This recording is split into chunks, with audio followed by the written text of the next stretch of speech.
फिरोजाबाद न्यायालय ने नए कानून के अंतर्गत इलेक्ट्रॉनिक साक्ष्य को वरीयता देते हुए पहली बार वीडियो कॉन्फ्रेंस के माध्यम से अदालत में गवाही अंकित कराई, जिसे अन्य वकीलों ने भी अच्छी पहल बताते हुए कहा कि इससे गवाहों के आने जाने का खर्च व परेशानी बचेगी और मुकदमे निस्तारण में शीघ्रता। जिला जज हरवीर सिंह के नेतृत्व में की गई व्यवस्था से दहेज हत्या के मामले में झांसी के पुलिस अधीक्षक डॉक्टर इराज राजा की गवाही यहां के अपर सत्र न्यायाधीश फास्ट ट्रैक कोर्ट प्रथम रत्न चौधरी की न्यायालय में वीडियो कॉन्फ्रेंस के माध्यम से अंकित कराई गई। वीडियो कॉन्फ्रेंस के माध्यम से पहली गवाही होने से नए कानून की चर्चा जोरों पर होने लगी और अधिकांश वकीलों ने भी इस माध्यम को बेहतर बताया।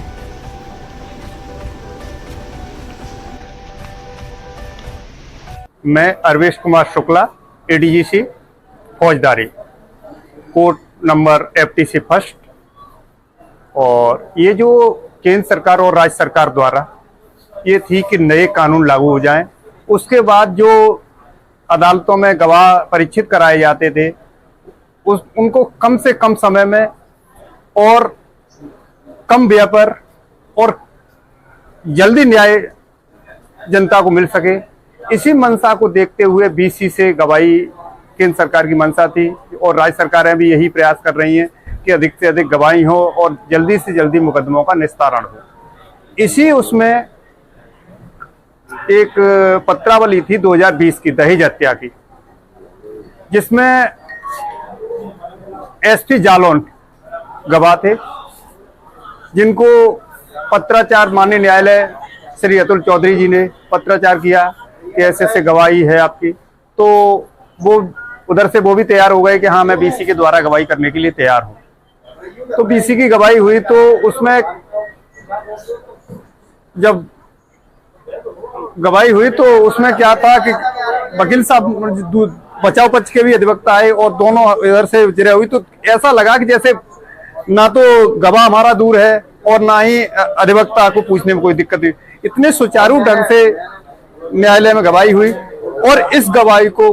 परीक्षित कराने में माननीय जिला जज महोदय, माननीय जज साहब अतुल चौधरी साहब और माननीय जिला अधिकारी महोदय और पुलिस अधीक्षक महोदय का भी योगदान रहा, क्योंकि इन लोगों ने इतने संसाधन बढ़िया कर दिए थे जिसके कारण गवाही ऐसा नहीं लगा कि कोई दिक्कत आ रही है, ना तो टेक्निकल तरीके से ना किसी अन्य तरीके से। तो इससे ये है कि अब जो भविष्य में मुकदमे होंगे, लोग 10-10 साल 20-20 साल चक्कर लगाते रहते थे कि अब मुकदमे का निस्तारण हो, क्योंकि गवाह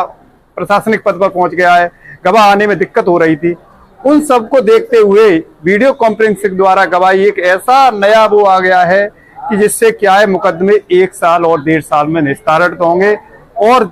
चाहे पीड़ित हो चाहे अभियुक्त हो, सबको न्याय समय पर मिलेगा। नए एक्ट जो है उनमें इलेक्ट्रॉनिक मीडिया से, ख़ास तौर से वीडियो कॉन्फ्रेंसिंग से जो एविडेंस दर्ज कराने की अनुमति दी गई है, वो पुराने एक्ट के उन प्रोविजन से मेल खाती है जिसमें कमीशन से एविडेंस कराने का चलन था, कानून था। आज की तारीख में देखा ये जाता है कि पुलिस अधिकारियों को, डॉक्टर्स को और कई दफ़ा पब्लिक के गवाहों को भी ऐसी जगहों पर होते हैं, ऐसे स्थानों पर होते हैं जहाँ से आना या तो दूरी की वजह से या तो फिर उन्हें छुट्टी न मिलने की वजह से आना बहुत दिक्कत तलब होता है।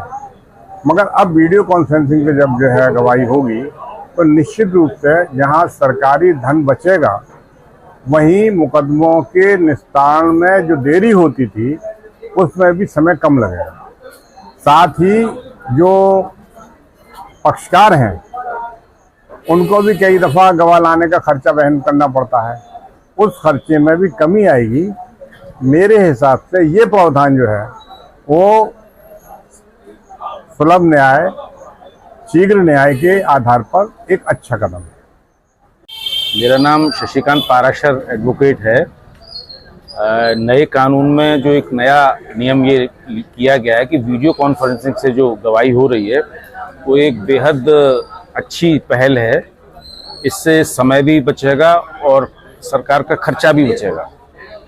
इस मामले में जो पहले छुट्टी नहीं मिलती थी कभी सरकारी गवाहों को, या 2-2 दिन लग जाते थे आने में और जाने में, इन सब चीज़ से बचत मिलेगी। हम लोगों को भी सुविधा रहेगी यहाँ वीडियो कॉन्फ्रेंसिंग से करने में।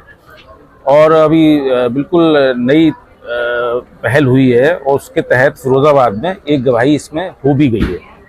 हमारे यहाँ फास्ट ट्रैक फर्स्ट में जालौन के एसपी महोदय ने, जो यहाँ सीओ थे, तो दहेज हत्या के मामले में वो विवेचक थे,